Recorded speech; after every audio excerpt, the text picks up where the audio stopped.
So today I wanted to try and tackle the idea of freedom. Now, freedom is something people have a very basic understanding of, I believe.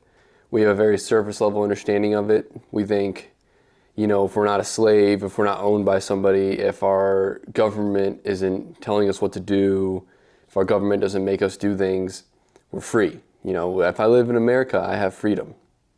And then once we have that thought, we no longer think about it. We go, I'm free, and then we go throughout our day. But I wanted to take it a step further. I believe most people do not possess freedom. And here's why. I believe in order to be truly free, you have to be completely unchained and untethered to anything that might manipulate you or make you impulsively do something or guide you in, this direction or that direction. You have to be free of all of that. Now, what are the things that can move you and twist and turn you and pull you in different directions?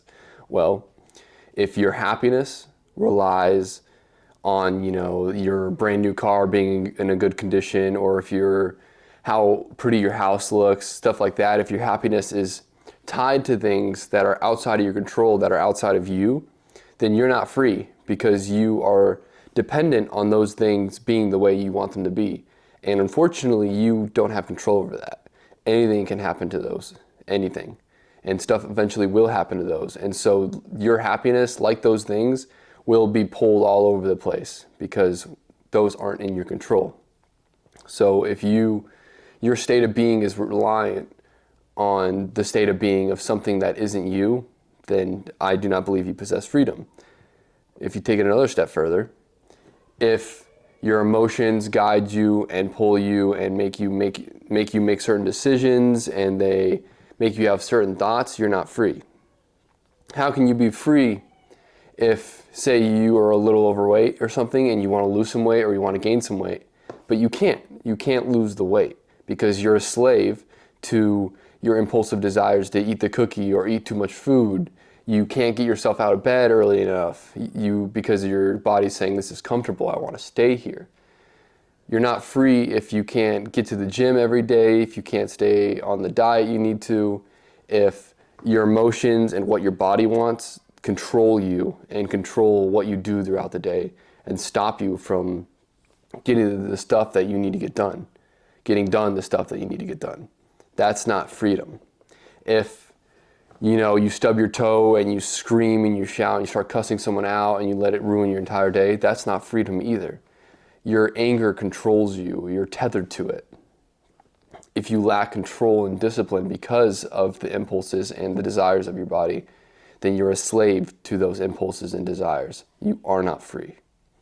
This is something I think a lot of people need to understand and realize so that they can continue to grow and improve themselves. To understand first that you are a slave, not to, a master or another human like it used to be. Nowadays, you're a slave to yourself and to your impulsive desires. Seneca said 2,000 years ago that more people choose slavery than slavery chooses them. And this is even more true today, seeing as though slavery is no longer allowed in most places in the world, or at least in the Western world. Back then, slaves were allowed. Yet still, Seneca recognized that more people choose their own slavery rather than slavery being forced upon them. An example of that would be if you're working a job that you hate, you're working a job that makes you miserable, you don't want to be there, but you choose to continue to be a slave for that job because of the benefits, because you need the money, or because the benefits are so good, or I've worked there so long and I'm comfortable. That's you choosing to be a slave to that job instead of pursuing something you want to do, instead of pursuing your calling and your natural inclinations and the things that truly will help you possess happiness. You choose to be a slave to that job because of its benefits. That is an example of choosing slavery. And that is the case for most people rather than slavery being forced upon them. So basically the purpose of this video is to help you recognize that slavery can be slavery to your emotions, it can be slavery to your desires, to the comforts of a certain situation or the comforts and benefits to a job or whatever. You can be a slave to that. You can be a slave to so many different things other than, actually being a physical slave for somebody. And it's important for everyone to recognize this. And it is the first step to freeing yourself from these chains that our emotions and all our vices put us in.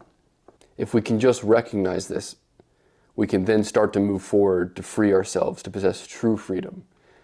At the end of the day, true freedom would be in a person whose wants, wishes, and desires are completely, or all their wants and wishes and desires are within themselves, inside the circle, the small circle of things they can actually control. That is true freedom. Mastering discipline and self-control, that is true freedom. And until you are able to do that, you are a slave to whatever is pushing and pulling you.